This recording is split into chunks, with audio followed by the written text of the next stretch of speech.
ফরিদপুরের ভাঙ্গাই সংসদীয় আসনের সীমানা পুনর্বিন্যাসের প্রতিবাদে সকাল থেকে মহাসড়ক ও রেলপথ অবরোধ চলছে। এতে ঢাকা থেকে পদ্মা সেতু হয়ে দক্ষিণ পশ্চিমাঞ্চলের ২১ জেলার যান চলাচল বন্ধ রয়েছে। যাত্রীদের দুর্ভোগ বেড়েছে।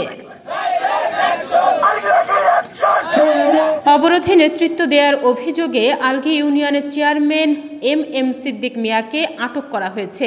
সম্প্রতি নির্বাচনের গ্যাজেট অনুযায়ী ফরিদপুর ৪ আসনের আলগী ও হামিরদী ইউনিয়নকে ফরিদপুর ২ আসনে যুক্ত করা হয়, যা স্থানীয়রা প্রত্যাখ্যান করেছেন।